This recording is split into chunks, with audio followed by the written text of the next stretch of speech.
అందరికీ నమస్కారం. ఆంధ్రప్రదేశ్లో ఆర్టీఈ అడ్మిషన్ల కోసం ఎదురుచూస్తున్న వాళ్లందరికీ ఇదొక ముఖ్యమైన అప్డేట్.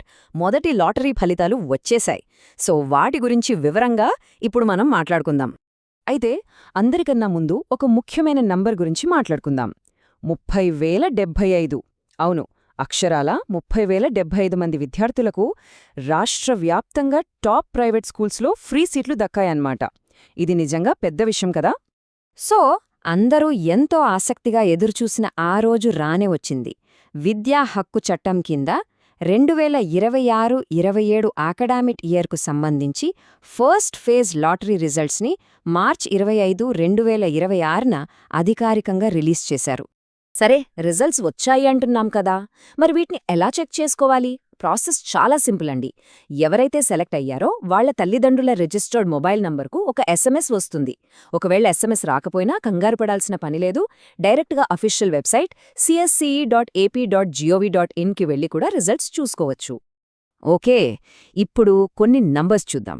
ఈ డేటా చూస్తే ఈ అడ్మిషన్ ప్రాసెస్ ఎంత పెద్ద స్కేల్లో జరిగిందో మనకొక క్లియర్ ఐడియా వస్తుంది. మొత్తం మన రాష్ట్రవ్యాప్తంగా ఆర్టీఈ అడ్మిషన్ల కోసం అప్లై చేసుకున్న స్టూడెంట్స్ సంఖ్య ఎంతో తెలుసా? 54,647. చాలా పెద్ద నంబర్ ఇది.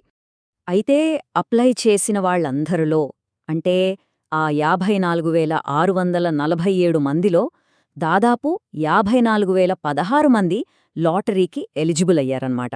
అంటే వాళ్ల అప్లికేషన్స్ అన్నీ కరెక్ట్గా ఉన్నాయని అర్థం. ఇప్పుడు అసలు విషయానికి వద్దాం.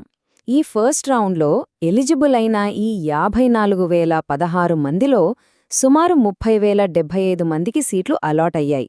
అంటే మిగిలిన 23,941 మందికి ఫస్ట్ ఫేజ్లో సీటు దక్కలేవన్నమాట. వాళ్ల సంగతేంటి అనేది కూడా మనం ముందు చూద్దాం. ఓకే, ఇప్పుడు సీటు వచ్చిన వాళ్ల సంగతి చూద్దాం. సీట్ అలాట్ అయిన స్టూడెంట్స్ తల్లిదండ్రులు నెక్స్ట్ ఏం చెయ్యాలి? వాళ్ల సీటుని ఎలా కన్ఫర్మ్ చేసుకోవాలి? ఆ ప్రాసెస్ ఏంటో ఇప్పుడు తెలుసుకుందాం. ఇక్కడ పేరెంట్స్ గుర్తుపెట్టుకోవాల్సిన అత్యంత ముఖ్యమైన విషయమేంటంటే టైం. వాళ్ల పిల్లలకు వచ్చిన అడ్మిషన్ను స్కూల్లో కన్ఫర్మ్ చేసుకోవడానికి ఒక డెడ్లైన్ ఉంది. ఆ టైం ఫ్రేమ్ ఎప్పుడంటే మార్చ్ 26న స్టార్ట్ అయ్యి ఏప్రిల్ 7తో ఎండ్ అవుతుంది. ఈ లోపే ప్రాసెస్ కంప్లీట్ చేయాలి. ఈ అడ్మిషన్ కన్ఫర్మేషన్ ప్రాసెస్ కూడా చాలా సింపుల్గా ఉంటుంది. Just 3 steps. ఫస్ట్, పిల్లాడికి ఏ స్కూల్ అయితే అలాట్ అయిందో ఆ స్కూల్కి వెళ్ళాలి. సెకండ్, అక్కడ వాళ్ళు అడిగిన డాక్యుమెంట్స్ అన్నీ సబ్మిట్ చేయాలి. ఫైనల్గా థర్డ్ స్టెప్లో అడ్మిషన్ కన్ఫర్మ్ అయినట్టుగా వాళ్ళ దగ్గర్నుంచి ఒక రసీదు లేదా నిర్ధారణ తీసుకోవాలి. అంతే. సరే, స్కూల్కి వెళ్లేటప్పుడు ప్రాసెస్ స్మూత్గా జరగాలంటే కొన్ని డాక్యుమెంట్స్ రెడీగా పెట్టుకోవాలి. అవేంటంటే student parents Aadhaar cards, income, caste, birth certificates, అలాగే రేషన్ కార్డ్, స్టడీ సర్టిఫికెట్. ఒకవేళ సిబ్లింగ్ కోటాలో అప్లై చేసి ఉంటే వాళ్ల ఆధార్ కార్డ్ కూడా అవసరమవుతుంది. ఇవన్నీ ఒక ఫైల్లో పెట్టుకుని వెళ్తే పని ఈజీ అవుతుంది. ఓకే, ఇప్పటిదాకా పేరెంట్స్ ఏం చేయాలో చూసాం కదా, మరి స్కూల్ సంగతేంటి? ఈ ప్రాసెస్లో ప్రైవేట్ స్కూల్స్ బాధ్యతలేంటో ఇప్పుడు చూద్దాం. ఈ విషయంలో ప్రభుత్వం చాలా స్ట్రిక్ట్గా ఒక వార్నింగ్ ఇచ్చింది. ఏంటంటే సరైన కారణం లేకుండా స్కూల్ యాజమాన్యాలు అడ్మిషన్లు నిరాకరిస్తే డిపార్ట్మెంటల్ యాక్షన్ తీసుకుంటామని క్లియర్గా చెప్పింది. అంటే డాక్యుమెంట్స్ అన్నీ కరెక్ట్గా ఉంటే స్కూల్స్ ఖచ్చితంగా అడ్మిషన్ ఇవ్వాల్సిందే.